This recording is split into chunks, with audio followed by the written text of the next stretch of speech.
La maladie fait partie de la vie. Alors, je distinguerai la maladie du corps, la maladie de l'esprit et puis la maladie des civilisations. Je pense que nous sommes dans une époque où les civilisations sont menacées par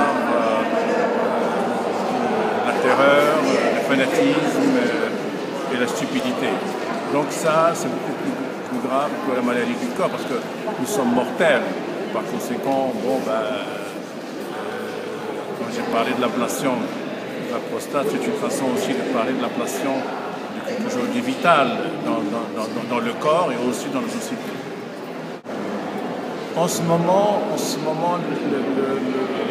la violence, la brutalité plutôt que la violence est en train de prendre beaucoup plus d'importance sur les valeurs de justice, d'humanisme et de vie.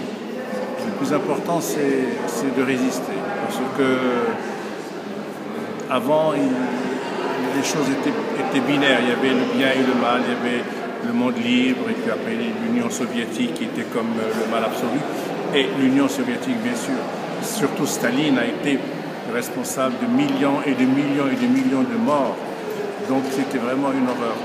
Mais aujourd'hui, nous avons plusieurs Staline, plusieurs dictateurs, plusieurs fanatismes qui se promènent, et pas uniquement dans le monde arabo-musulman. Ils menacent l'Occident, ils menacent l'Europe, ils menacent tout ce qui est libre, tout ce qui est dans la pensée, dans la philosophie et dans la culture. Nous avons affaire à des ennemis de la culture et de la liberté. C'est ça. Alors, il faut se mobiliser, c'est très grave, il faut se mobiliser, il ne faut pas prendre ça à la légère.